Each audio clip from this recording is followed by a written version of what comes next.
Hashlem, Clan Chitanitatit, buenas tardes, les damos la bienvenida a todas y a todos a la sesión del 5 de diciembre, Primeras Naciones, Pueblos Originarios en América, de Cristina Manzano Munguía.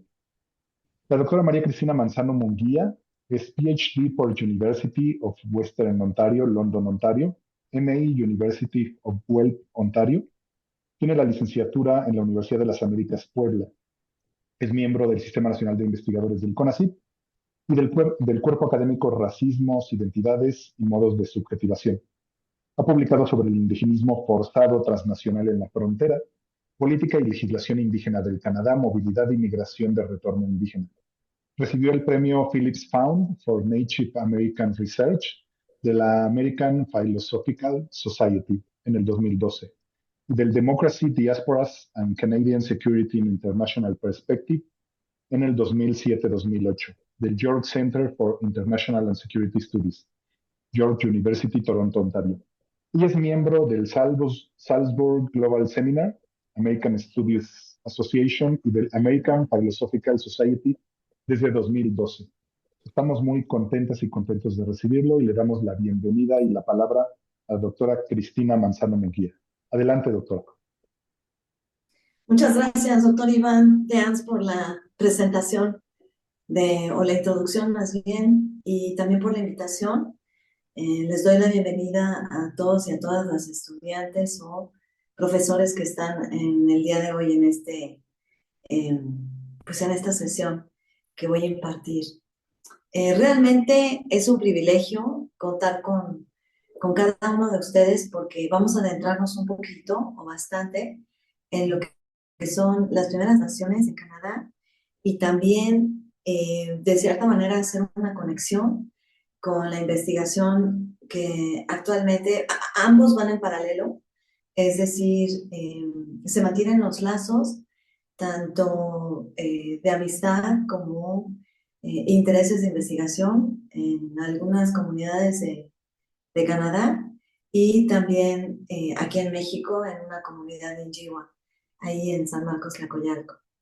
Entonces aquí en la primera filmina pueden ustedes ver la transformación, si lo quieren llamar así, antes de utilizar el término aculturación.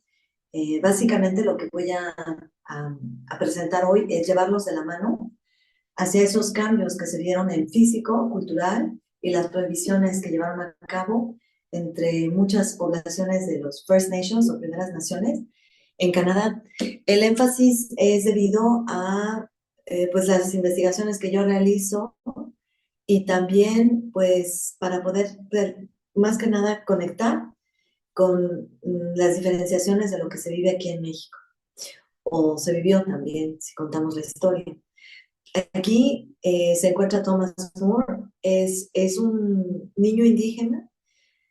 Él estuvo en la escuela residencial de Regina, que es Regina, en Manitoba, y ustedes pueden, si están viendo la pantalla, a mano izquierda, él tiene su vestimenta, que era lo que le llaman regalia, o su manera de vestir original, tradicional, de su reserva, pero antes de que fuera reserva, era su primera nación creo que es Cree.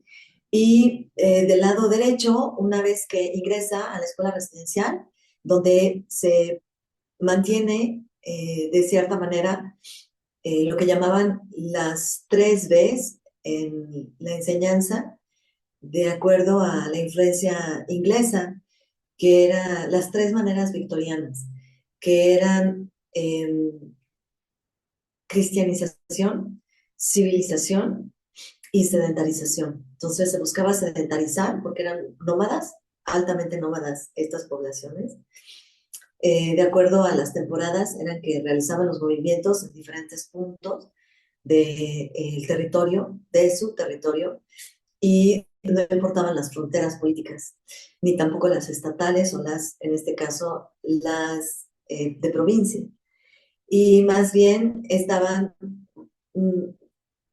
digamos que el concepto de movilidad es el más claro y perfecto para entender, no migración, sino movilidad, para entender cómo estas poblaciones, de acuerdo al uso de los recursos, a la naturaleza y por temporadas también debido al medio ambiente, es que usaban esos territorios.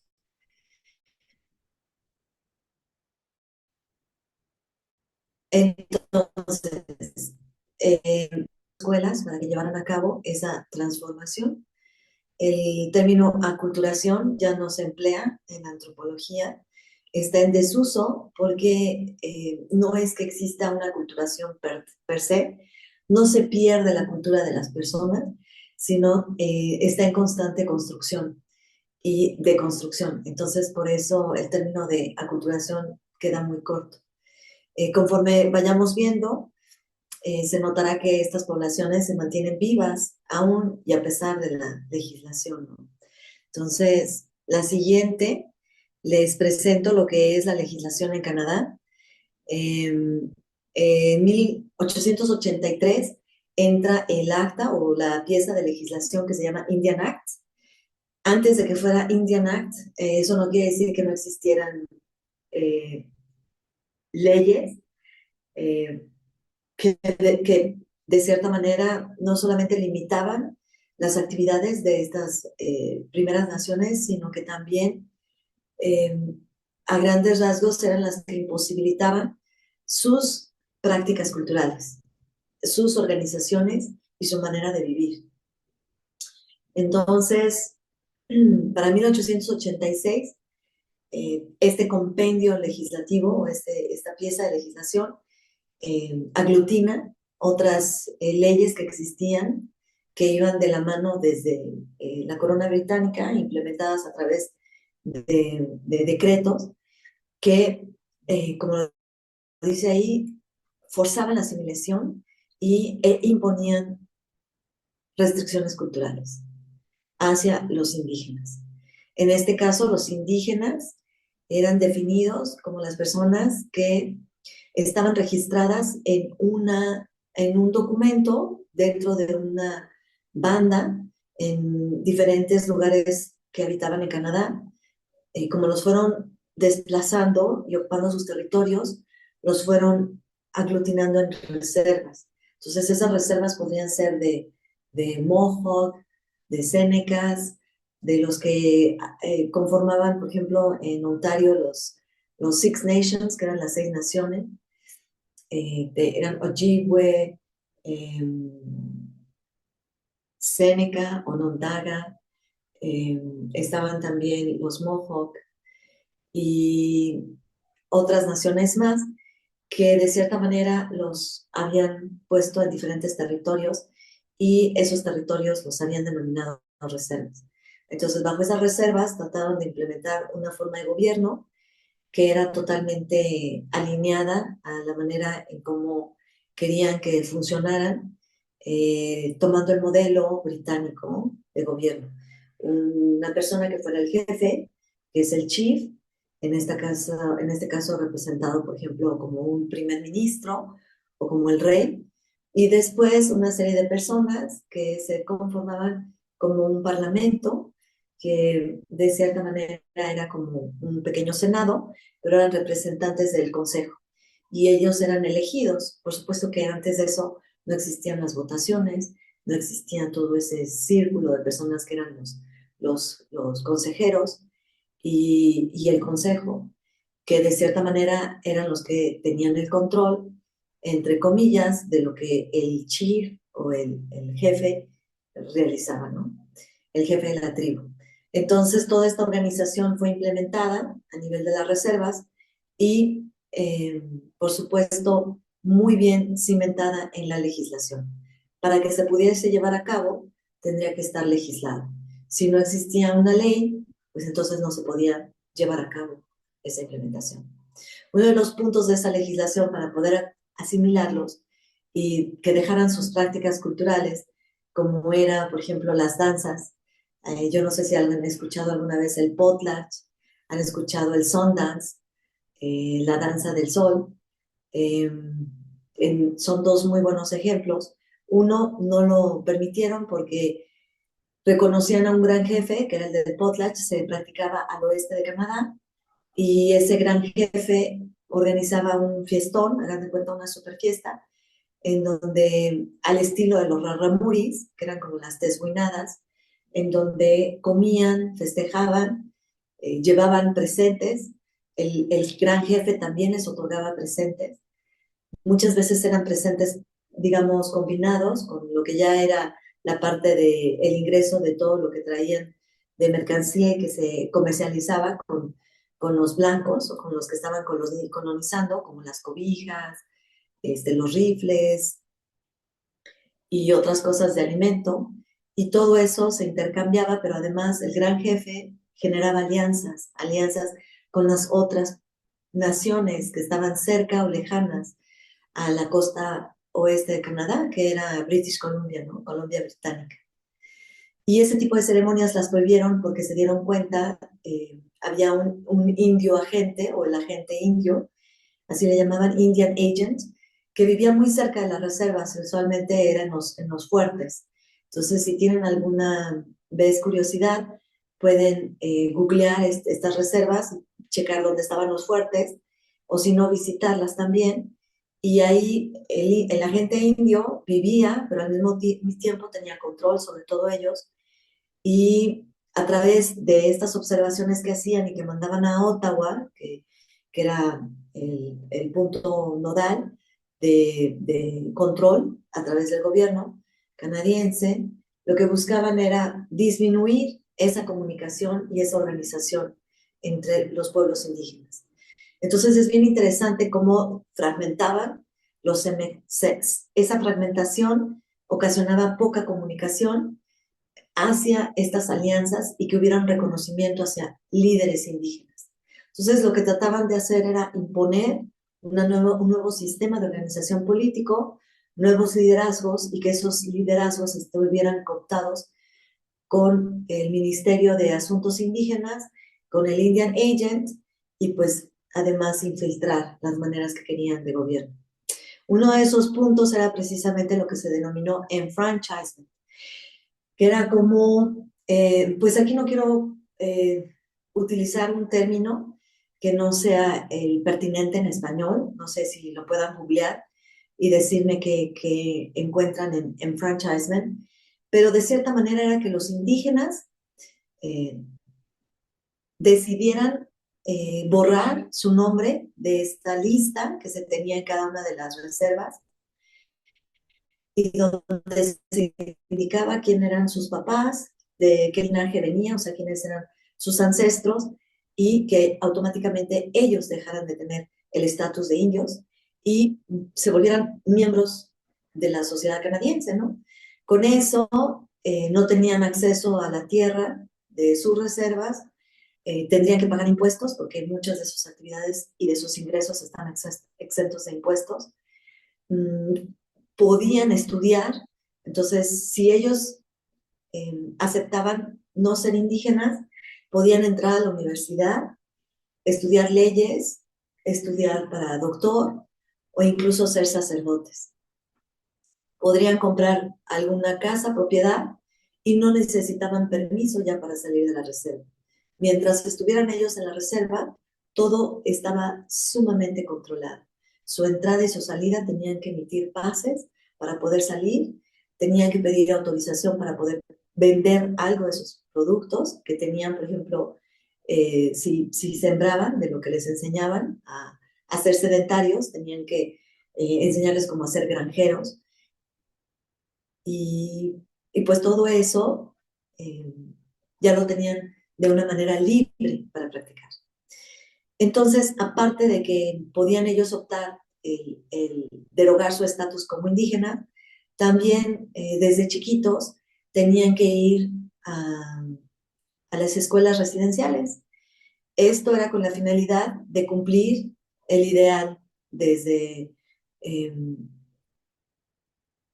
desde la corona inglesa, que era sedentarizarlos, que no estuvieran de nómadas, que dejaran sus creencias paganas, que fueran cristianos, y el tercero, que se civilizaran y pues abrazaran, como aquí lo indico, dejar el cabello largo, sus trenzas, que su cabello era sagrado, su manera de vestir con su regalia, las prácticas culturales como este tipo de danza que le llaman el Sundance o el potlatch, ese tipo de actividades. En el Sundance también era una danza en la cual era un homenaje a los guerreros, ¿no? Y sobre todo era consumir algunas sustancias alucinógenas naturales, sobre todo fomentar el uso de las medicinas tradicionales para poder realizar este tipo de danzas en donde entraban en trance. Si alguna vez tuvieron la curiosidad de ver algunas de las películas del lejano oeste, de Hollywood, hay una que se llama El hombre elefante y en esa se ilustra muy bien un tipo de ceremonia como es el Sundance, nada más que pues muy chueca, ¿no? Una versión al estilo Hollywood, muy fatua en cuanto a los hechos reales de lo que era una ceremonia. Para eso tendríamos que leer a Scott Momaday, si quieren escribir. Él es un excelente indígena en el sur de Estados Unidos y él dice que tiene una identidad híbrida porque Scott Moma, como se oye Moma, y luego Day, como día, dice que él es híbrido, su identidad es híbrida porque tiene, no es, por ejemplo, lo que les menciono acá, es Cree nada más, o es Ojibwa nada más, sino él dice, pues mi mamá era apache, con un poco de comanche, y también están por ahí los luiseños. Entonces, él crea todo su árbol de descendencia, su línea de descendencia, pues mixta, y por eso él menciona mucho esto sobre la hibridez en la identidad. Él menciona también, y perdón que repita menciona, pero pues él también hace alusión a esta parte de lo que es la ceremonia del Sundance. Él dice que la última ceremonia del Sundance en su reserva describe cómo él está chico y observa la última ceremonia que se realiza en su comunidad, ¿no? En su primera nación. Entonces, ejemplos, ¿no? La legislación que les presento del 85 a 1955, o sea, imagínense los años, de 1885 a 1951, por lo menos de 1900 a 1950, ya son 10 años, y 51, 11. Y del 85 a 1900, pues ahí llevan un poquito menos de 20 años, ¿no? En donde, ¿qué es lo que se lleva a cabo en esa parte de la legislación hasta que haya un cambio en el 51? Pues primero se prohíbe otorgarles la ciudadanía a los indígenas que no rechacen ser indígenas, ¿no? Entonces tú no puedes ser un ciudadano canadiense porque eres indígena. Puedes ser un ciudadano canadiense si rechazas ser indígena. Entonces, así como las mujeres que les prohibieron la votación, así igualito con los indígenas. Y hay muchos, ¿cómo se dice? Comparaciones, se pueden hacer muchísimas comparaciones con lo que se lleva a cabo hacia el paternalismo y la situación de tratarlos como niños, ¿no? Ahorita les doy un ejemplo, pero vamos por partes. La votación, el no poder tener propiedad y que no pudieran hacer inversiones. Dentro de las reservas estaban prohibidos hacer inversiones. Muchísimas veces la tierra que les otorgaban o que les dejaban para que hicieran su reserva y ahí estuviera, por ejemplo, hay una en Ontario, que es en el centro de Canadá, que se llama Chippewas of the Thames, ¿no? El río que pasa lo bautizaron los ingleses como Thames, ¿no? Porque hay un Thames en Inglaterra. Entonces aquí en Canadá también tenía que haber un río que se llamara Thames. Y entonces a lo largo de ese río, pues obviamente que había muchísima gente, ¿no? Que iba y lo utilizaba de manera constante porque eran nómadas. Y ahí ellos mismos mencionan que muchas de las tierras los mueven hacia unas tierras que son poco productivas, porque no se puede sembrar de la misma manera que en el centro, y ahí es donde crean sus reservas. Entonces tienen los Chippewas of the Thames, y conforme van avanzando, van explorando su mismo territorio que les van dejando y que les asignan más bien, se dan cuenta que, por ejemplo, existen yacimientos de petróleo en Alberta o allá en Saskatchewan. eh, Hay unas reservas que son muy ricas en algunos hallazgos que han tenido de minerales. Y entonces, pues se vuelve una lucha, ¿no? Porque ellos no podían ni acceder a capital para explotar los propios recursos que tenían y tampoco podían dejar que otras compañías llegaran a explotar esos recursos. Entonces estaban en un jaque mate y a depender totalmente de los subsidios del gobierno canadiense. Entonces, como lo mencioné, el sistema de pase, que era poder salir de las áreas que tenían tratados, de 1886 hasta 1930, tenían un sistema de pase en donde cada vez que requerían salir los indígenas tenían que portar un tarjetón que se los entregaba el agente indio para poder salir y tenían un periodo de regreso. O sea, sales por tanto tiempo, pero tienes que regresar, ¿no? Y esto, ¿por qué? Porque era un sistema de paso o de un sistema para controlar el paso. Era para prevenir que los indígenas participaran en cualquier tipo de actividad que tuviera como finalidad un levantamiento. Y reforzar el que no fueran móviles, ¿no? Que se mantuvieran en un solo sitio. Entonces, eh, aquí, por ejemplo, los ejemplos de represión de esta legislación del 85 hasta el 51, no podían recabar ningún tipo de dinero, no podían reclamar ningún tipo de pleito territorial contra el gobierno canadiense. Es decir, el gobierno muchas veces, la manera en cómo actuó fue una descripción de quién era el chief, el jefe de la tribu, y en el documento donde ellos pues sí, hacían una como, no una circunferencia, pero sí una delimitación muy clara de los linderos de esa reserva y todo el demás territorio, en principio, se realizaba a través de lo que fue el Royal Proclamation, la proclamación real. Se estipulaba de qué manera era el rey o la reina los que compraban esas tierras para el uso de los blancos. O sea que no podía otra persona comprar. Claro, por debajo del agua se hacían muchísimas actividades ilícitas y muchas veces los que tenían algo que decir en cuanto a lo que recibían de dinero, pues los últimos que tenían una voz y voto eran los indígenas. Por eso, en 1951, cuando se deroga esa pieza de legislación del Indian Act, ellos pueden ya reclamar sus territorios que de manera inapropiada les fueron arrebatados y empiezan a litigar en contra del gobierno canadiense. Eso es bien importante anotarlo porque aquí viene lo que les mencionaba.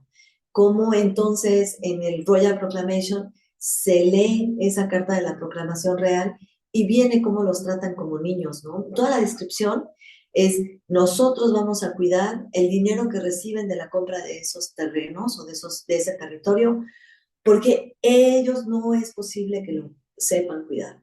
Entonces, esto es una llamada de atención, porque lo mismo sucede para las votaciones. Las mujeres no podían votar en las elecciones de las bandas, tampoco podían votar los mismos indígenas para las elecciones de gobernantes en Canadá. Sin embargo, para votar hacia los chiefs sí podían internamente. Y lo otro que también se derogó en el 51 es que las mujeres perdieran el estatus de ser indígenas porque se casaran con hombres no indígenas. Sin embargo, y todos sus descendientes dejaban de ser indígenas. Sin embargo, los hombres indígenas que se casaban con mujeres que eran blancas o no indígenas, por decirlo así, como white men, aunque hay muchos hombres blancos que son indígenas, pero de esa manera hacían una delimitación muy formal. Esos hombres mantenían su estatus y podían pasar a su descendencia al ser indígenas, ¿no? Entonces todo esto era una gran complejidad y por supuesto que conllevó a diferentes tipos de resistencia y de organización. Uno de ellos es la relatoría que hace un agente indio que estaba mandando información a través de la correspondencia que tenía con Ottawa en la oficina de asuntos indígenas, le llamaban Indian Affairs, en donde comentaba que estaba seguro, aunque no, bueno, estaba seguro de que realizaban ese tipo de ceremonias, como por ejemplo el potlatch, de manera clandestina, aunque ya no lo hacían de día y totalmente visual para que llegara a toda la gente, lo hacían de una manera, eh, digamos que en lo oscurito, ¿no? Eh, por las noches, dentro de la misma reserva y en la intimidad de las unidades domésticas. Algunos todavía tenían tipis y después los tipis pues, se llevaron a cabo las construcciones que eran de cómo los canadienses le enseñaron primero los ingleses, los colonos y después el gobierno de Canadá, cómo fueron implementando ese tipo de viviendas, ¿no? Pero bueno, entonces lo que quiero decir es que sí hubo resistencia, no hubo pasividad, los niños también se escapaban y ustedes, pues aquí les voy a dar otro ejemplo, la población aborigen, aquí ya cambié el título de lo que es, o la designación que se le da a la población indígena por aborigen, de acuerdo al artículo 35, sección 1 de la Constitución de Canadá. La población aborigen incluye a los Métis, que es esa eh, mezcla de lo que sería como nosotros el mestizaje de indígena con español. En su caso es Métis, es francés con indígena. Esa es una de la población aborigen. El segundo son los indios, los denominados indios, a través del Indian Act, que define a los indios como a las personas que aparecen en el registro de cada una de las primeras naciones que están delimitadas en una reserva. Si tu nombre aparece en esa lista de los que son miembros de la banda, y puede ser de la banda del oso o la banda del lobo, entonces tú sí perteneces y eres indígena. Y el tercero es que seas inuit. Esas tres agrupaciones se denomina aborigen. Entonces, es legal el uso del término aborigen. Apenas recientemente, y esta presentación se la dedico a Dan Smoke. Dan Smoke fue un líder indígena, un tata, un san al suroeste de Ontario, apenas falleció el mes pasado, y pues fallecer es el término que se podría utilizar, pero realmente regresó a donde es el origen. Y escribimos juntos con su esposa Mary Lou Smoke sobre los derechos humanos. Entonces, nosotros retomamos esto eh, que se descubrió, entre comillas, se descubrió, porque se sabía por la historia oral de diferentes comunidades y personas que había una masacre, genocidio de niñitos que estuvieron habitando en las escuelas residenciales. Sin embargo, no se encontraban los restos óseos, no estaban las fosas. Entonces, se sabía, había récord, incluso los mismos las denominaciones de carácter religioso tenían récord de cómo se iba decimando la población dentro de estas escuelas residenciales que estaban a su cargo, tanto católicas como protestantes. Y ya está pasando el señor vendiendo algo. No sé si voy a tener que ponerle sonido No, bajo no, o no se mejor escucha. continuamos. Parece que el filtro del Zoom, no, solo te escuchamos a ti sin problema. Ah, perfecto. Ok. Entonces, bueno, pues resulta que estaba documentado los niños que desaparecían de estas escuelas residenciales y el récord que se tenía era tanto de lo que tenían cada iglesia, cada congregación y las notas que se mandaban a través del agente indio a Ottawa. Por muchos años se supo, yo todavía cuando era estudiante, pues lo teníamos muy presente, este tipo de información que que manejaban tanto académicos como la misma población en las diferentes reservas. Fue hasta mayo del 2021 que descubren los restos de 215 niños en el sitio donde se encontraba Kamloops Indian Residential School en Columbia Británica, que es Kamloops, ¿no? Es el territorio de Tekumloops, de Secundweb, y es la gente de allá que yo no sé si ustedes sepan todos estos sensores, las madres buscadoras de aquí de México, lo que hacen es enterrar varillas y con esas varillas las entierran y al expulsar, al sacarlas, pues se expulsa el olor de la descomposición de cuerpos. De esa manera saben que encontraron una fosa. Aquí no puede existir eso porque son ya muchísimos años, desde que, como aquí lo menciono, 1800, la escuela residencial tiene desde 1885-86, se hace compulsoria, es decir, um, los, los ponen de carácter obligatorio que tienen que ir a las escuelas. Entonces aquí con sensores, es que, y también porque empezaron a hacer construcciones en varias zonas donde estaba la escuela residencial, que encuentran estas fosas de muchísimos niños. Y bueno, este fue nada más el primer hallazgo, hay más hallazgos. Aquí en este mapa, cada puntito negro representa una escuela residencial. Este es la provincia de British Columbia y por aquí por el centro está Ontario. Como ustedes pueden ver, en toda esta zona oeste es la que tenía un mayor número de escuelas residenciales. Y hasta la fecha, uno de los puntos que se notifican es que ustedes pueden observar cómo los niños, más bien, más que los niños, es tienen esas escuelas y en esas zonas porque se piensa que la cultura indígena, está más representada en el oeste de Canadá que en el este. Entonces, para mí representa, como me lo dicen muchísimos de las personas que, eh, que nos anunciaron, por decirlo así, eh, en las entrevistas que yo realizaba con indígenas, me decían, es que en el oeste la cultura está viva, en el oeste nuestra cultura está viva, ¿no? Y ustedes lo pueden ver, a donde más se trataba de asimilar a la población indígena, era donde precisamente estaba más viva la cultura.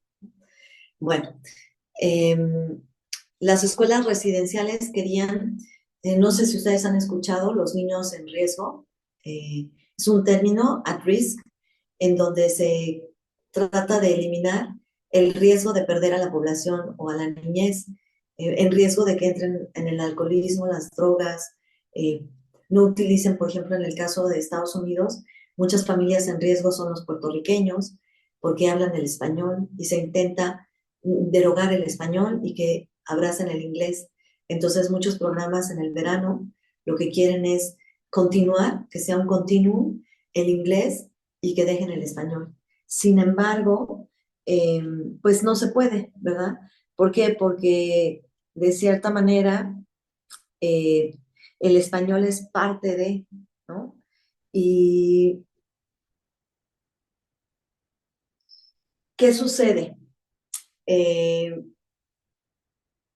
Las iglesias se encargaron de llevar a cabo este tipo de actividades que eran la cristianización y la asimilación, además de fomentar la sedentarización, perdón, a través de las actividades que eran típicas para los hombres y las mujeres, ¿no?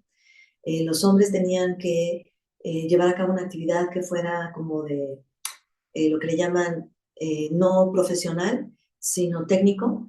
Técnico, por ejemplo, en carpintería, en aprender lo de herrería, ser herrero, zapatero, agricultura, sembrar, eh, carpintero, todo este tipo de actividades eran las adecuadas para los hombres y las mujeres tenían como finalidad aprender las labores del hogar, llevar a cabo una buena eh, una buena unidad doméstica, que era aprender la cocina, las matemáticas para comprar alimentos, eh, aunque ellos llevaran a cabo todavía, digamos, un tipo de trueque o todavía la recolección y pesca de su misma alimentación, por supuesto apoyar en la agricultura y sobre todo llegaban hasta el grado 8, que en nuestro sistema educativo de México sería secundaria, ¿no? Mitad y mitad, el currículum era mitad del día llevar actividades académicas de enseñarles el inglés, que supieran matemáticas elementales, y la otra mitad del día era trabajar, porque ellos mismos mantenían las escuelas residenciales. No había manera de mantener las escuelas residenciales a través del subsidio gubernamental, sino ellos. Entonces, en estas escuelas residenciales, ¿por qué hubo genocidio? Porque pues los niños estaban mal alimentados, había mucha tuberculosis, no existía para ellos el contacto con la población blanca, no tenían ellos inmunidad y eran más propensos a las enfermedades, entre ellas sarampión. Entonces, una de las partes no era lo que también fue aquí en México, ¿no? El problema de los indígenas.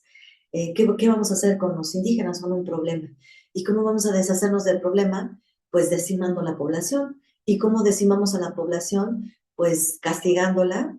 Los niños que no llevaron a cabo bien sus actividades tenían un calabozo, un cuarto oscuro a donde los encerraban. No podían hablar su lengua materna. Si tenían primos, hermanitos, los separaban.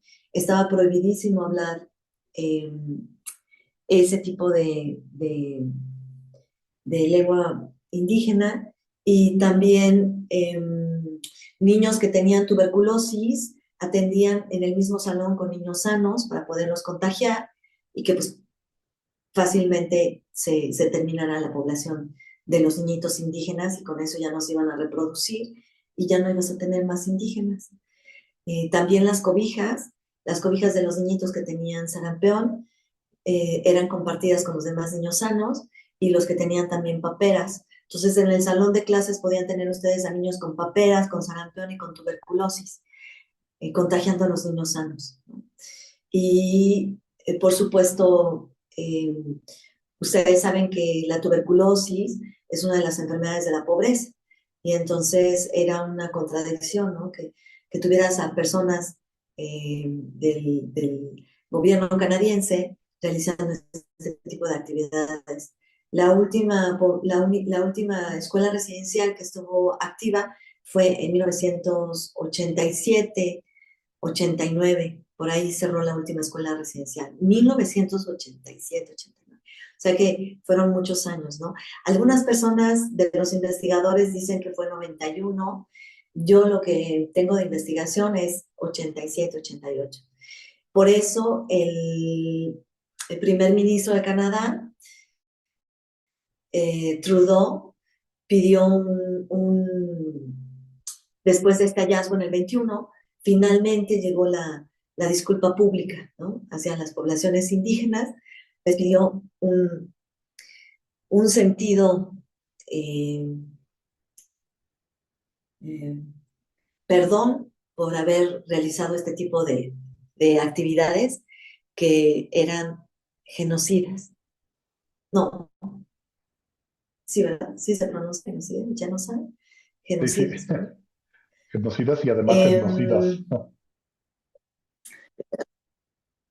Genocidas, sí. Aquí, yo en un artículo que si quieren se los comparto a través del... Estaba prohibido utilizar el término genocidio, no lo aceptaba. Ahora ya, ¿verdad? Entonces creo que Ward Churchill, yo, pues, y no sé quiénes más, utilizaron el término genocidio, ¿no? Eh, ¿Qué nos deja esta legislación? Pues la legislación eh, nos deja que hasta 1867 funcionaron las escuelas industriales, y a partir de ese momento, 67, las escuelas industriales eran aquellas en las que eran de entrada por salida, y donde les enseñaban este tipo de actividades que eran eh, técnicas para subsistir, para dedicarse a algo y no profesión, o sea, no era para una profesión, porque para ser un profesionista tenías que dejar ese, ser indígena, como lo mencioné, ¿no? Si quieres ser médico, abogado o sacerdote, que era lo más común en ese periodo de tiempo. Eh, Aquí es una fotografía que con otra colega y amiga, Natalie Au. Ella es Anishinaabe, del suroeste de Ontario. Su papá eh, eh, estuvo atendiendo Sagamok, Anishinaabe First Nations Residential School. Su papá, aunque ella me puso en la descripción que hay algunos niños sonriendo, todos estos niños estuvieron en la escuela residencial. Hay algunas historias que se han tratado de presentar a través de varios canales, tanto académicos y no académicos, eh, académicos nativos, indígenas y académicos que no son indígenas, presentan diferentes snapshots, como shots como si estuvieran viendo un filme documental de historias que son de éxitos de niños que fueron a residencias, a las escuelas residenciales, e historias de niños que fueron de total devastación. Se dice que fueron 7 generaciones antes y 100, o sea, yo como persona, 7 generaciones después de mí van a estar afectadas por las escuelas residenciales y 7 generaciones atrás de mí están siendo afectadas. Es decir, este niñito, 7 generaciones adelante de él y 7 generaciones atrás de él, son y serán afectados por sus vivencias en las escuelas residenciales. Eh, no todos están sonrientes. A ver, dejen ver si es que no quiero mover la pantalla con mi dedo porque ya hice alguna cosilla. Pero el papá de Natalie es este muchachito que está acá. Su papá es este niñito, el que tiene uno de los sombreritos. Y, eh, ¿Y qué pasa? Pues el gobierno canadiense ha otorgado millones de dólares para subsanar 4 años, 3 años. Ya no tenían el calor de mamá y papá. Eran pues abusados. Hubo violencia física, psicológica, sexual, eh, y pues muchos de ellos no sabían cuando salían cómo ser mamá, cómo ser papá. Eh, Algunos para subsanar esa violencia que vivieron, pues repitieron esas violencias dentro de las mismas reservas y pues obviamente vienen las adicciones, ¿no? Adicciones de alcoholismo y de sustancias, abuso de sustancias. Entonces, es el legado, se llama el legado de las escuelas residenciales. Eh, ¿Qué había? Disciplina y orden a través del castigo corporal y el abuso.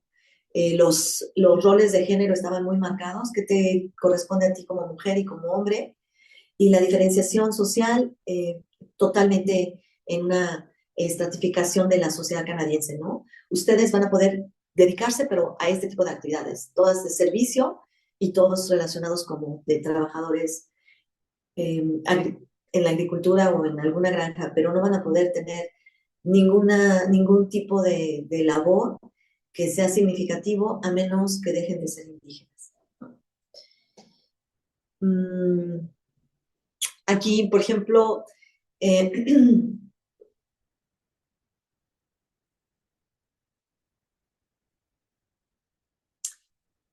un estudiante de una escuela residencial dijo, y cito una cita textual de un trabajo, dice, una de mis maestras me dijo que yo era muy inteligente para ir al quinto grado es quinto de primaria. Dice que estaba en el cuarto continuo con los niños más grandes, del grado 7, 6 y 8. Pero yo era chiquito, ¿no? Es de estos niñitos que aparecen aquí en la fotito. de los niños chiquitos. Y aunque yo iba ya para estar en ese grado, en quinto, hice pues por mi tamaño, me tuve que quedar 3 años en cuarto grado. Aquí está otra cita. Dice, para educar a los niños indígenas, más allá de las posibilidades de lo que era of their station, de lo que les correspondía hacer en estas estaciones donde les enseñaban las habilidades técnicas, era crear distancia en lo que era su medio ambiente, lo que ellos representan en su vida, ¿no? Y llevar a cabo otro tipo de inversión en esta población era tirar el dinero, ¿no? Era but doing them an injury, o sea, eh, esto viene de lo que era el agente indígena reportando hacia Ottawa, ¿no? Eh, Era eliminar el gusto por la vida a ellos mismos y hacer otra cosa contraria sería desperdiciar el dinero y lo mejor era perjudicarlos y decimar la población. Eh, por supuesto, como les mencioné, existe sobrevivencia y resistencia. Lo que se le llama en los términos de lo que investigamos algunos de los académicos es agencia. Agencia es en el momento que ustedes deciden no solamente estar en oposición de lo que se les, eh, se les solicita que hagan y que de cierta manera ustedes están dándose cuenta que es una arbitrariedad hacia una práctica cultural o hacia el uso de la lengua materna o la revitalización de las lenguas indígenas. Eso es agencia. Esa resistencia que muchas veces la tomamos por hecho, pero realmente cuesta trabajo y se lleva a cabo a través del tiempo. En este caso, el 30 de octubre, perdón, el 30 de septiembre de hace 2 años, creo que fue en el 22, se llevó a cabo una ceremonia en Canadá, en donde, o tal vez estoy mal, es a partir del 21, porque todo este movimiento se gesta con el hecho de encontrar los cuerpos de las escuelas residenciales, las fosas y el genocidio, y también etnocidio, como bien lo dice el doctor Iván. Entonces, el 30 de septiembre está marcado en Canadá, en todo Canadá se celebra el Orange Day, es el día naranja. Y, y ese día, ahorita hago un paréntesis, a menos que el doctor Iván me diga que ya se me acabó el tiempo. Ese día se celebran en las escuelas, tanto indígenas como no indígenas, el que con este tipo de vestimenta que ahorita aquí les narro, esta fotografía y este montaje de exhibición fue de una exalumna mía, April Prosper. Ella es de Panquequec, ella es Mi'kmaq, del este de Canadá. Su papá ha sido jefe y ahora muchas veces las universidades tienen a sabios, como lo tienen las interculturales. Recae en el conocimiento de los sabios para enseñar a la juventud sobre sus tradiciones, sobre su cultura. Entonces, en cada universidad en Canadá existe un sabio, un elder. Le llaman elder in residence, ¿no? En residencia. Entonces, siempre va a estar libre y abierta la puerta para que los niños que sean indígenas y no indígenas quieran conocer sobre sus tradiciones, sobre sus prácticas culturales, ceremonias y la historicidad de los mismos pueblos, pues vayan ahí.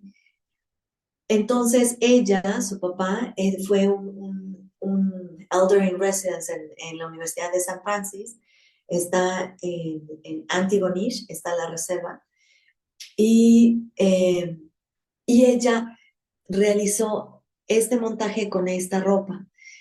Y, por ejemplo, esta falda es una de las faldas que está en exhibición. ¿Y qué significa? Entonces dice que es, y lo cito, es esta falda de listones, y por supuesto que tenemos que pensar que en la época, antes de que llegaran los colonizadores, no había listones, ¿verdad? Entonces es una fusión, y tampoco las telas, es una fusión de lo que era la manera de vestir de los indígenas con la llegada de los colonos. Ahora bien, la cita que hacen es lo que sucedió en una reserva allá en British Columbia y el momento en que esa niña la ingresan a la escuela residencial. Se la llevan, porque como ya era parte de la legislación, había redadas y se llevaban a los niños en esas redadas, ¿no? Entonces, si ustedes ven aquí en la primera filmina, el niñito no tiene listones, tiene diferentes elementos que se dan a través de, por ejemplo, lo que él tiene es de los venados, ¿no? Todo lo que hacen el tratado de las pieles y no eran telas, eran las pieles de los venados. Al niñito que vende la escuela residencial, pues ya tiene telas, ya tiene un traje, el uniforme como el que se presenta aquí, que es el uniforme de la escuela residencial. Entonces, ustedes aquí ven, representa a la falda con los pliegues de los listones. El color naranja es porque se hace una composición o recomposición de lo que la niña llevaba ese día puesto. Aquí está, de 4 años. Ese día la niña llegó, ingresó a la escuela residencial con esta falda y con esta blusita. Y esa niña fue despojada y es una analogía con el despojo que tienen de su cultura, de quiénes son, de hablar su lengua materna. Es más, no podían visitar a sus familiares. En un principio les daban las vacaciones para que regresaran, pero se dieron cuenta que cuando regresaban era revitalizar su cultura, ¿no? Indígena. Entonces después prohíben regresar. Y aquí mi exalumna, Apple Prosper, que ahora trabaja en una escuela primaria de ella, de Panquequec, de la reserva, nos dice que entonces ella, en homenaje a estos niños, pintaron las manitas en la falda para recordar a todos aquellos niños que fueron a las escuelas residenciales y que no regresaron a casa. O sea, son todos esos niños que se perdieron y que pues ahora han estado encontrando en esas fosas, ¿no? Aquí está lo que es la conmemoración de los niños que no regresaron y, eh, y con eso, doctor, ¿cuántos minutos me quedan? Perdón. Pues ahora llevamos, ya son las 3. Si gustas ir concluyendo, nos ayuda Ok, mucho a tu ok. consideración. Ok. Em, el otro ejemplo que les tenía era sobre los derechos de los indígenas. Por ejemplo, tuvieron que ir en 1985, se deroga esta situación de el BC-31, que es el BC-31 del 85 en la sección 12, en donde se deroga lo que yo mencioné, ¿no?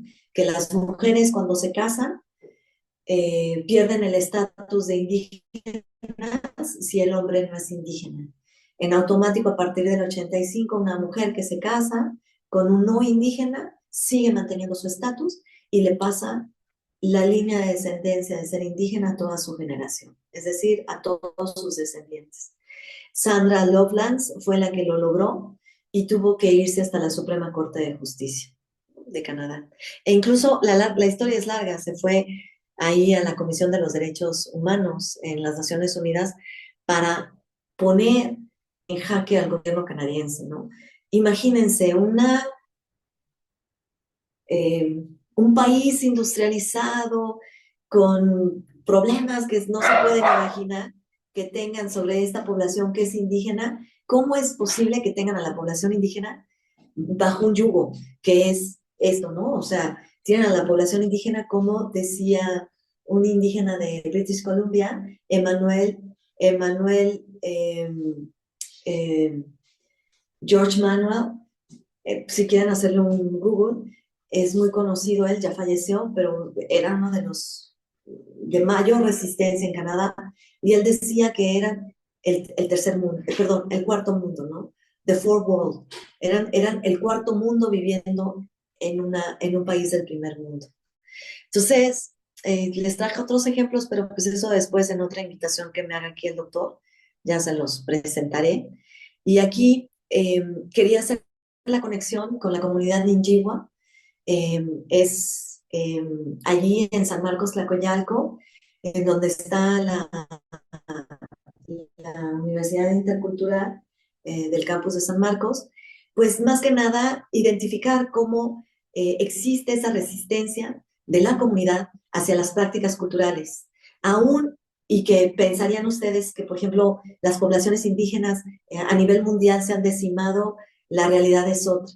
La población aborigen, que comprende a estas tres categorías que han creado, indígena, Métis e Inuit, están vivas y es enorme el índice de reproducción que tienen. O sea, mientras que los canadienses han querido importar a la población europea, por ejemplo, a Europa del Este, sobre todo ahora con el problema ucraniano, a muchos refugiados con el problema de la ex Yugoslavia, Canadá era como un santuario. Y era esa bienvenida que le dan a la población blanca, pues era porque la población caucásica de Canadá no se estaba reproduciendo. Y entonces estaba pasando lo mismo que en Japón. Es la población muy viejita y de blancos, y la población muy joven y con mayor reproducción es la indígena. Es, es una maravilla, ¿no? No se desapareció. Al contrario, los números se acrecentan. Y así, de esta manera, quiero representar eh, con estas imágenes de dónde está San Marcos. Está al sur de Puebla, cerca de Tehuacán, como a 50 minutos de Tehuacán. La comunidad Ninjigua, de los que hablan Ninjigua, está representada con lo oscurito. Y aquí en el circulito más grande, ahí está San Marcos Tlacoyalco. Entonces, hay influencia de Tehuacán. Por supuesto, Tehuacán, como ustedes saben, fue un centro muy importante en México, porque los arqueólogos, a través de sus investigaciones y del salvamento que han hecho de digamos, de todas las excavaciones y también de los entierros, pueden anotar ahí que Tehuacán es el primer lugar que se ha descubierto en toda Mesoamérica que se domesticó el maíz. Y eso te habla de la complejidad de la organización social que se tiene en esta parte de México. A diferencia del norte, como les mencionaba, que eran nómadas y que se iban en movimiento, aquí había una sedentarización totalmente y una estratificación social muy marcada. Entonces, la sedentarización la tenemos a través de las representaciones de la materia cultural. En este caso, eh, pues las ruinas arqueológicas, ¿no? Entonces, por ejemplo, en San Marcos, entre otras cosas, está la continuidad, si la quieren pensar en un continuum, aunque existen transformaciones, por ejemplo, los textiles, eh, ustedes pueden identificar el algodón, se usa ahora tal vez el poliéster y otras telas, pero en principio se sigue algunas de las prácticas culturales que pueden llamarse milenarias, ¿no? Como la producción de la sal, la cerámica, los textiles. Eso se lleva a cabo en una comunidad que es sedentaria y que de cierta manera, aunque sí se decimó la población en México, no tenemos esas piezas de legislación que existieron en Canadá y que existieron en Estados Unidos por parte de la corona británica, ¿no? O sea, de los peores males nos tocó el menos mal con los españoles, ¿no? Sí hubo decimación, sí hubo genocidio, sobre todo, por ejemplo, la matanza en Cholula, que fue un genocidio total, pero de cierta manera no hay registro de esta, de, de esta, estoy tratando de encontrar el término correcto, eh, delimitación muy formal de lo que es una reserva y de las piezas de legislación que gobernaban a la población. O sea, nosotros en las comunidades indígenas podían pasar, salir, vender. O sea, no existía un sistema de pase, ¿no? En las propiedades que estaban relacionadas con los tratados. Y bueno, pues aquí hemos hecho investigación de campo, trabajo con diferentes personas. Aquí hay un ejemplo de lo que hemos hecho con los participantes y de lo que nosotros buscamos en este tipo de conexión con los estudiantes de la intercultural y con la comunidad de San Marcos es, por ejemplo, aprender y saber lo que es una práctica milenaria o una práctica a partir de lo que es la comunidad de San Marcos con la limpieza del Hawái, ¿no? Entonces, la limpieza del Hawái no solamente ha sido de un proyecto de vinculación con la intercultural, en donde se presenta a través de estas eh, eh, cuadrillas con los estudiantes que van, se vinculan con los habitantes de San Marcos y empiezan a hacer esa vinculación para rescatar y promover lo que es el ser Ninjigua, ¿no? En San Marcos.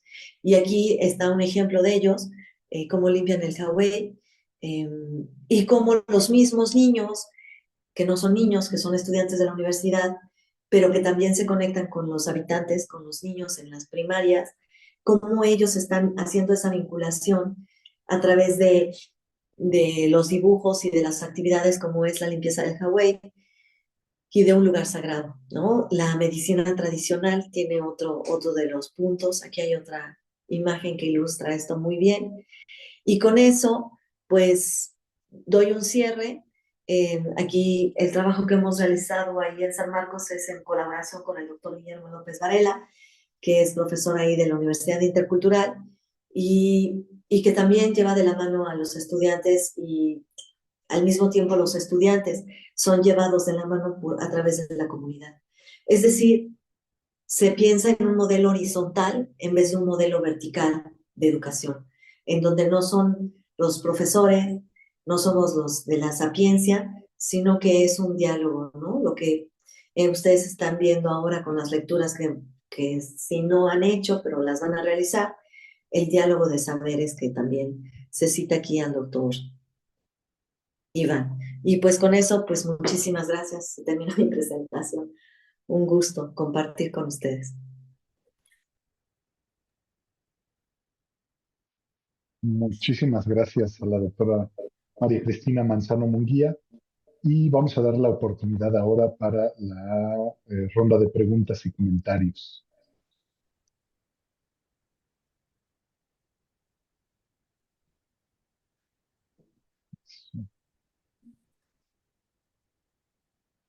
Listo, si gustas abajo dejar de compartir, Eso es lo que estoy tratando de hacer. Perdón, pero es que no soy muy buena. sin problema, sin problema. Mientras tanto podemos abrir la ronda de preguntas y Sí. comentarios. Por favor, tengan la confianza de participar.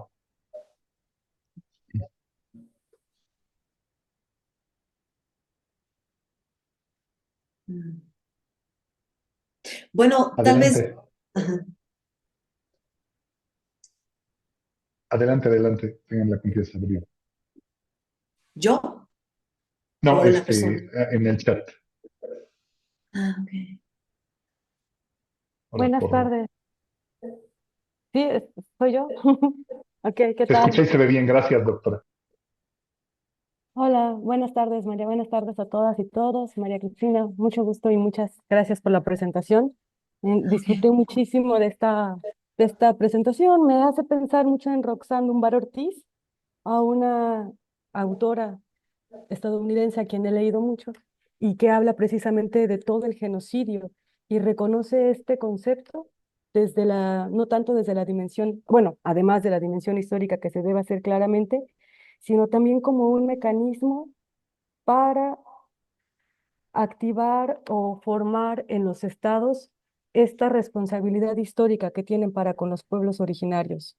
Entonces no nada más se queda como en narrar o hacer esta gran historia, ¿no? De lo que ha sido o ha representado para los pueblos originarios de aquí el desaparecer o diezmarse. Para muchos de ellos, pues sí se hace como algún reencuentro de algunos pueblos que realmente pues ya no están más aquí, ¿no? O sea, ¿y cómo se puede hacer desde las instituciones actuales formas para que puedan llegar a recuperar o resarcir el daño histórico del cual han sido víctimas. Entonces, me gustaría saber si tú tienes conocimiento sobre este tema en específico, daño, recuperación del daño, no sé cómo podría llamarse en nuestros conceptos legales, de algo que esté sucediendo aquí en México. Muchas gracias. Gracias, Eh, doctora Alejandra. Adelante, doctora Cristina. gracias. Pues en México no se ha planteado en términos de genocidio, pero sí existe documentado la lucha, sobre todo a partir, si nos vamos por la historicidad, hay un corte muy fuerte en términos del reconocimiento de los pueblos originarios de México. Y ese corte que te lo da es en el 94. El 94 con el movimiento zapatista. O sea, ahí ese es el detonante para voltear a ver a los pueblos originarios y después todas las construcciones que se hacen. O sea, a partir de ese momento del 94 se voltea, porque siempre las poblaciones indígenas han sido las más afectadas, ¿no? Y pues obviamente todo el racismo y la discriminación que pues milenios, ¿no? Entonces, ese voltear a verlo, pues ahora ya se ve es tangible, digamos, todavía se tiene que ver en la práctica esa diferenciación. Apenas estábamos en una entrevista con una regidora, bueno, fue diputada, ahora es regidora de ahí de San Marcos y está viviendo en San José de los Cabos, la regidora Petra Juárez. Ella nos estaba comentando con el cambio de legislación que hubo a la salida de López Obrador. Ahora las universidades interculturales tienen una mayor resonancia porque no puede haber, mm, no puede haber ningún proceso legal sin que esté presente una persona que pueda traducir en la lengua materna de la persona que sea indígena y que el español no sea o sea, el primer idioma, ¿no? Entonces, estamos hablando de que va a tener un acompañamiento y esa persona va a tener que traducir. Y esa traducción tiene que ser acorde a las necesidades de la persona que se está juzgando. Híjole, pues eso es eh, un gran paso adelante, porque si ustedes hacen un análisis de las personas que están en la cárcel, tanto en países industrializados como en México, un gran porcentaje son indígenas y minorías. Entonces, eso es una gran ventaja. Y bueno, genocidio sí se podría llamar, una colega mía, la doctora Colette, habla sobre el lingüicidio. Y ahí entramos en una polémica porque cuando yo menciono que hay resistencia, si ya es el lingüicidio, es que hay cero hablantes, ¿no? Pero cuando tienes a personas que aún están utilizando, por ejemplo, en este caso el Nijingua, aún y sea para la señalética, pues hay resistencia y no es que ha muerto, o sea, ya se perdió completamente, ¿no?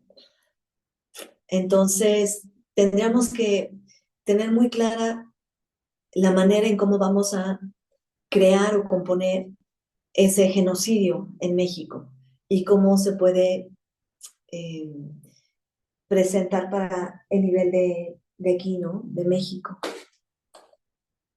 Esa sería mi respuesta. Que no hay una respuesta tal cual 100% construida, ¿no? Es a partir de lo que he venido pensando. Gracias. Te agradezco mucho tu respuesta.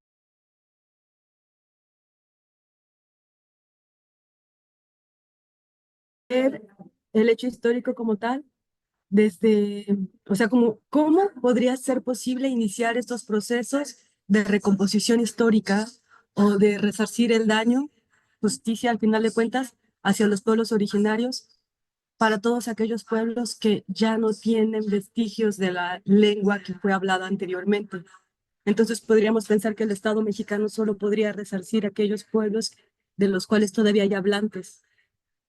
Entonces, ¿y cómo podría ser este resarcir del daño histórico?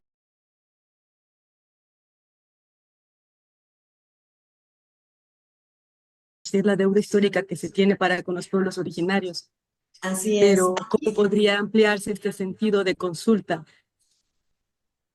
Aquí no sé si aplique lo de las consultas populares que se hicieron, pero, y tampoco sé, tal vez el doctor Iván nos pueda ilustrar, si se ha hecho una disculpa pública hacia todos los pueblos indígenas, al estilo de Canadá, de Justin Trudeau.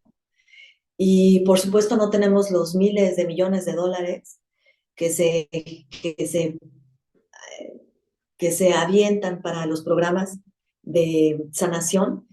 Allá en Canadá está, se le denomina Aboriginal Healing Foundation, que es la Fundación de Sanidad Aborigen, y esa es la que se le inyectaron los miles de millones de dólares para que se lleven a todas las reservas y a todos los rincones de Canadá, con la finalidad de sanar todo lo que crearon de destrucción de esas poblaciones, ¿no?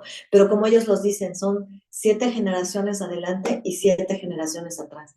Entonces, pues hay muchísimos filtros, muchísima gente en contra, critican y dicen que no es posible que los dineros de impuestos se vayan a los indígenas. En fin, ahí ya entramos en otra discusión, pero yo creo que primero tendría que venir una disculpa pública, no del gobierno español, sino de los gobiernos de aquí de México, ¿no? Y después de esas disculpas públicas, ver de qué manera se trabaja uno a uno con cada comunidad.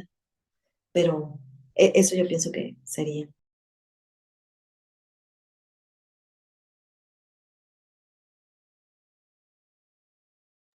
Muchas gracias. Pues creo que todos tenemos muchas ganas de participar. Y gracias, doctora Alejandra. Es complicado, pues en realidad es verdad que nunca es suficiente o no alcanzan los recursos. Pero bueno, de manera particular, el Estado mexicano ha intentado diversas estrategias desde hace algunas décadas, como la misma institución de la Universidad Intercultural, el reconocimiento constitucional, las leyes que implican la atención a las lenguas originarias en las regiones donde éstas se dan, la instauración de juzgados con traductores o intérpretes indígenas, la creación de materiales para la atención de los pueblos originarios, becas específicas a programas de educación superior, el sistema que en otros países llaman de cuotas o de cotas para el ingreso a la educación superior y una larga lista de cosas que el problema es que como las poblaciones originarias no se encuentran directamente identificadas fuera de sus contextos o del censo con la declaración de hablantes de lenguas originarias, es muy complicado identificar de repente el impacto o la fortaleza de estas acciones, pero bueno, existen, ha habido disculpas públicas de manera particular a ciertos pueblos, a ciertas personas, activistas y demás, orientados y motivados por institutos de derechos humanos, tanto nacionales e internacionales, pero desde luego, ¿no? Esto de manera general, pero sería muy complicado decir que esto es suficiente. Por lo menos en nuestro país hay más acciones que en otros países en Centro y Sudamérica, pero definitivamente hace falta más esfuerzos. Preguntan en el chat, ¿habrá políticas públicas aplicadas actualmente por el gobierno de Canadá para resarcir los perjuicios hechos a sus pueblos originarios que se puedan replicar en México?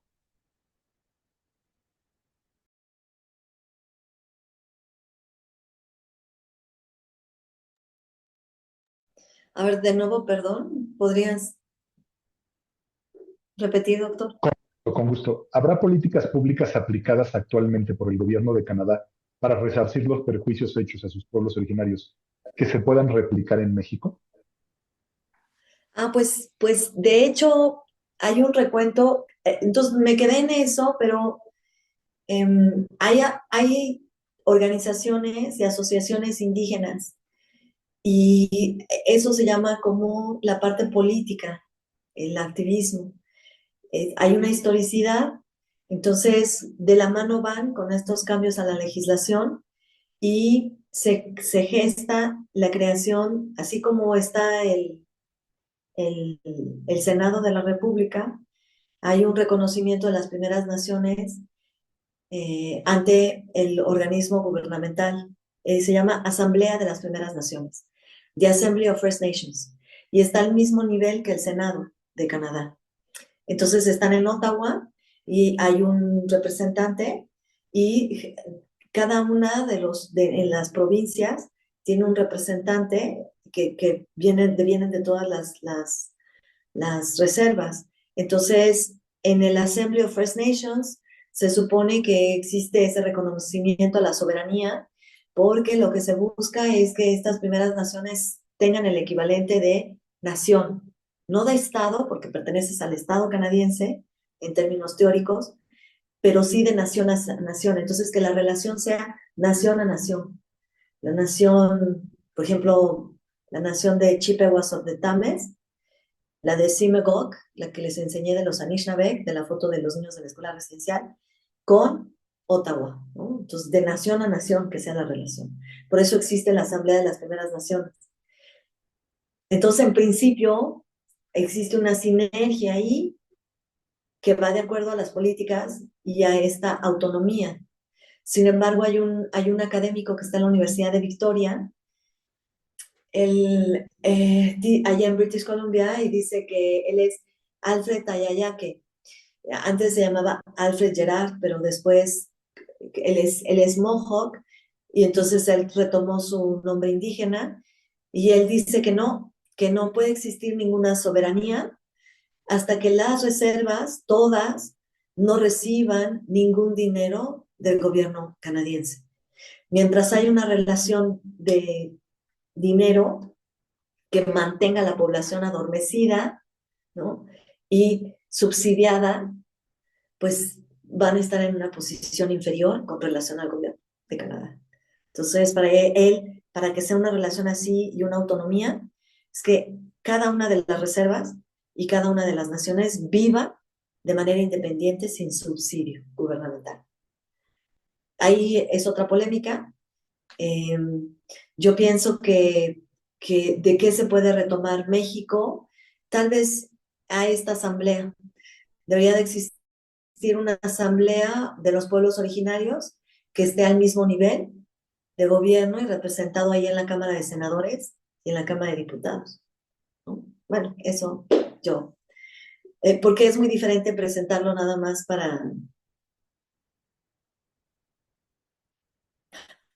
una comunidad, por ejemplo, la región,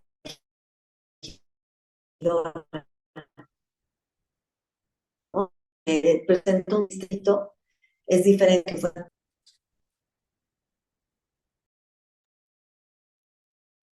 Perfecto, nos comentan en el chat, muchas gracias por su respuesta. Interesante para seguir reflexionando. La disculpa pública del Estado mexicano y la indemnización. En otra pregunta, ¿cuáles son los elementos que debería integrar una carpeta para que un pueblo originario inicie el proceso de disculpa pública y resignificación del daño, así como compensaciones morales y económicas hacia el Estado mexicano?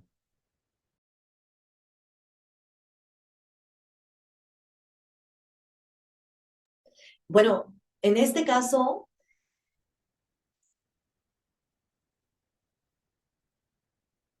um, ya se había hecho una disculpa, voy a retomar tantito las ideas.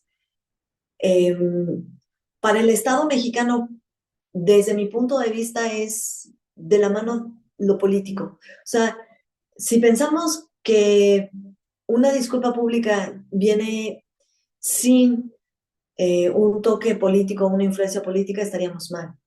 Entonces, lo primero sería visibilizar. ¿Cómo se visibiliza? A través, ahora hay muchas maneras de visibilizarlo. En el caso de Canadá, visibilizaron lo que encontraron de los artículos en periódicos digitales y de manera impresa, documentales, visibilizar. Es decir, que no quede sin mayor conocimiento. lo que ha sucedido, ¿no? Eh, si se visibiliza, entonces se emite un comunicado. Y eso fue lo que hicieron muchos pueblos de First Nations, de las primeras naciones, emitieron comunicados. Entonces, estos comunicados tuvo el efecto dominó, que de la costa oeste a la costa este, ¿no? Todo pasando por el centro. Entonces, en México, yo creo que lo primero es visibilizar lo sucedido, lo que se está pidiendo una disculpa pública. Apenas fue con el trabajo de los chinos, Mónica Cinco es una académica, pero que trabaja para una think tank, para una ONG. Eh, en una presentación que hizo, propuso una disculpa pública por parte del gobierno mexicano hacia la comunidad china sino-mexicana. Y lo hizo, lo realizó. Eh, el, el gobierno mexicano pidió una disculpa pública por el genocidio chino, ¿no? Bueno, esta discriminación y el racismo en el que han sido sometidos por muchos años los chinos que viven en México y los chinos mexicanos. Entonces, yo pienso que sí es posible, más que ya se realizó con la comunidad sino-mexicana, pues ahora con mayor razón para la comunidad indígena mexicana, ¿no? Todos los indígenas que representan a sus diferentes comunidades y los pueblos originarios, y que entonces se busca esa inclusión y esa visibilización. Entonces, eh, eh, otra manera de visibilizar también es pidiendo audiencia en el Senado y en la Cámara de Legisladores, perdón, en la Cámara de Diputados. Entonces, esos dos organismos creo que son la primera fuente de visibilizar, además de volverlo eh, más tangible y no que quede nada más en un papel o en una entrevista, ¿no? Claro, las entrevistas y todo lo demás, pues es parte de esto, ¿no? Pero, pero sí lo realizaron de esa manera. Y como se volcó institucional también, las universidades, muchos de los aportes son los mismos académicos y las investigaciones que se hacen, por ejemplo, en las universidades interculturales, creo que esa es una de las partes muy bonitas, esa sinergia que se gesta. Entonces se vuelven intelectuales orgánicos, ¿no? Al estilo de Gramsci. Entonces esos intelectuales orgánicos son esta parte que llevan de labor en esa visibilidad y la manera de colaborar y de volverlo todo en sinergia. Creo que por ahí sería el camino, pienso yo. Muchísimas gracias por todas sus respuestas y participación.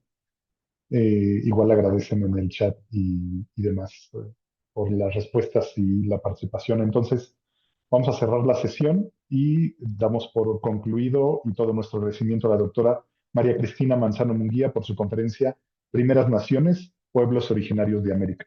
Muchas gracias, doctora, por compartir con nosotras y con nosotros. Muchas gracias a ustedes y pues aquí estamos, pueden buscar, ¿no? De todo lo que existe de literatura, los artículos que vamos a pasarle con el doctor Iván y un gustazo y privilegio. Adelante que hay mucho camino por andar. Gracias. Muchas gracias, doctora Pashta Gatsinil. Pues, Chalina Hashean. El resto nos vemos mañana para nuestra siguiente sesión. Hasta luego, buenas tardes. Chao. Buenas tardes.